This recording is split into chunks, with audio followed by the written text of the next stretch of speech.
Hey everybody, this is Miss Morgan and we're going to begin to talk about Chapter 13. Chapter 13 is all about stockholders' equity of a corporation. You already know the accounting equation and it's assets equals liabilities plus owner's equity. But who are the owners of a corporation? Well, they're your stockholders, so that's why we put SHE, which stands for stockholders' equity. Stockholders' equity actually has two different components. One is called contributed capital. Our book actually refers to that as paid-in capital. And this is money that we're going to actually receive from the stockholders. The second component of stockholders' equity is retained earnings. And as you read through the chapter, you'll see that retained earnings is the net income of the company that we don't give away as dividends. You'll remember from Accounting 1 that all owners' equity capital accounts have a credit balance. And so our contributed capital accounts and our retained earnings accounts will both have credit balances. The contributed capital accounts that you're going to see in this chapter would be common stock, and you'll see that most often. Sometimes you'll actually see preferred stock,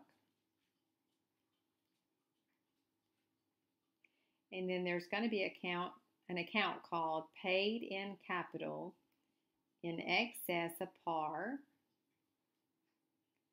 and you might see that for common stock or preferred stock, so I'll put that here. Retained earnings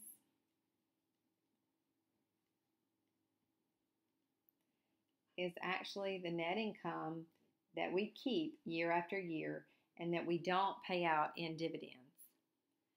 So the income summary account is the clearing account for closing entries. You'll remember that from Chapter 1. The first thing you're going to do is close out your revenue, then you'll close out your expenses, and then you actually close the clearing account income summary.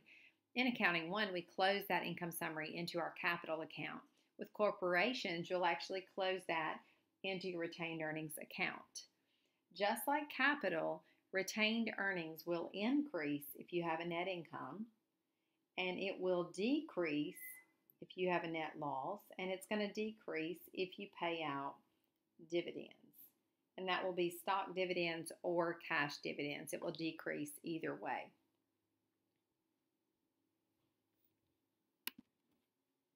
One other account I want to mention here, even though we're not there in the chapter yet, is Treasury Stock. Treasury Stock is when a company buys back its own stock.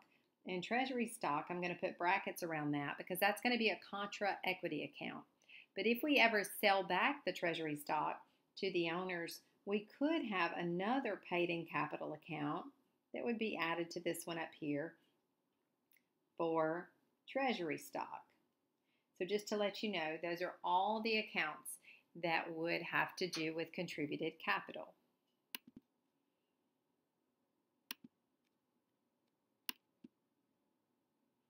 Now we're going to look at a couple of sample problems to issue stock.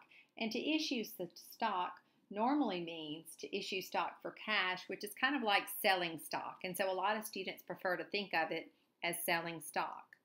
If you issue 1,000 shares of $25 par common stock at par, that means you're going to issue that at the par value. Some people like to think of par value as the price tag on that piece of stock or the book value of that piece of stock.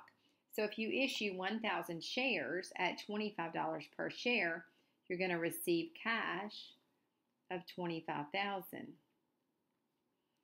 You'll then credit the stockholders' equity account common stock, and you'll always credit common stock at the par value, which is $25,000. And remember, I got the $25,000 by multiplying the 1,000 shares times the selling price, and I sold it at par for $25 each. So that would be my journal entry for example number 1. Example number 2 says we're going to issue 1,000 shares of $25 par common stock at $40 per share. The first thing you have to do with this journal entry is figure out how much cash you're going to receive. If you sell it for $40 each and you sold 1,000 shares, that would be a debit of $40,000. The credit will be to common stock at par value, which will be $25,000, and then you'll credit paid in capital in excess of par, and I'm just going to put dash common stock, and the extra amount of cash that you received always goes into this paid in capital account, and that is $40,000 minus $25,000 is $15,000. Example number 3. We issue 1,000 shares of $40 no par common stock. So we issue the stock at $40 and it's no par stock. That means it has no par value. So the cash you receive is the cash you record, $40,000, and you'll credit common stock for the full amount because there's no par. So there's no additional paid in capital, there's no paid in capital in excess. This is your journal entry. Entry number 4, issue 1,000 shares of no par, $25 stated value, common stock at $40 per share.